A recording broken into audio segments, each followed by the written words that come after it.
Have you been lied to lately? The answer is probably.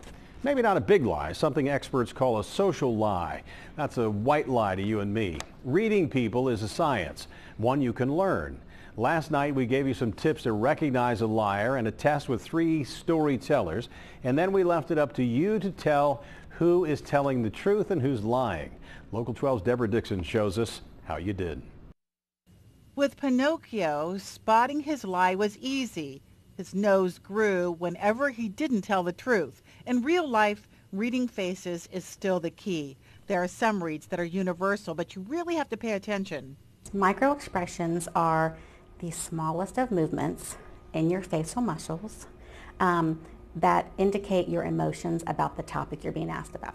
Sarah Schwartz is a deception analyst in Homeland Security. She studies microexpressions, unconscious movements that can't be controlled. They're universal. For example, true happiness will involve muscles around the eyes. True sadness, the eyebrows are together and raised. She was crying, but her eyebrows were not engaged. None of her forehead muscles were. That's what Sarah Schwartz saw when she looked at this video of Susan Smith fake crying for her sons. She said they were abducted. Truth is, she'd already killed them. I just know, I just feel in my heart that you're okay, but you got to take care of each other. Susan Smith also has trouble with eye contact, a so-called tell. There are many. Making gestures that don't match what you're saying, no direct eye contact, nervous habits such as rubbing an ear. We asked Sarah and you to weigh in on microexpressions and tells of 3 storytellers. So the next thing you know, here I am with my assistant. We're on stage going through this whole skit in our Hans and Franz outfit. Oh, we're here to pump you up. I stopped at a BP gas station to pump some gas. While standing there pumping my gas, I noticed this guy drives up. He jumps out his car, and I noticed his car started rolling down the hill. I said, sir. So I had to think immediately. I dropped the pump. I had on 3-inch heels. I went running after the car. I was able to get the door open, put the car in gear. I went in, I got one of the more expensive ones because I figured if I'm only going to do this once, might as well go big. And I scratched it off, and I didn't understand what the symbols were on the ticket.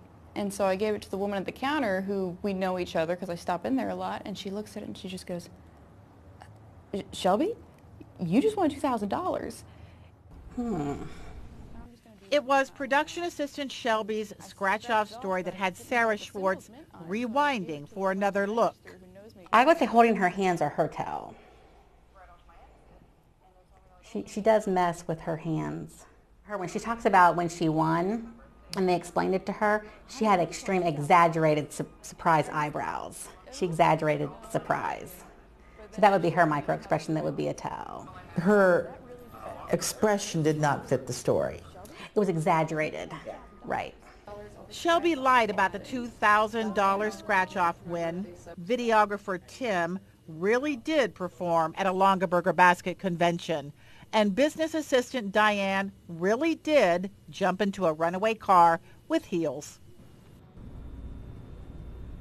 So here's what you said on our Facebook. 38% of you thought Tim was lying about that Hans and Franz thing. Danielle Duba said he seemed nervous and he was swallowing a lot, which he was, but it isn't always a sign of lying. And then 30% thought Diane was lying. Bill Ponsick said, no woman in this lifetime is going to chase after someone else's car in heels. 32%. Yes, they are. She did. She did. 32% of you got it right. Shelby was lying, but very good on Facebook. A lot of them said the same thing that our deception analyst said, like Jennifer Palancy said, that the excitement her face didn't match the excitement that she was trying. It was fake. So some of these, our Facebook friends already have those micro expressions down. Use them wisely. Don't you wish we knew some of this stuff when the kids were little? Oh, it's never too late. Well, good point. Thanks, Ted. That was fun. Who did you think? I thought it was... You thought Tim was... I thought it was Tim when I first looked at that. And I'm not exactly sure why. Maybe it just was such an outrageous story. Cammie, did you have any opinion?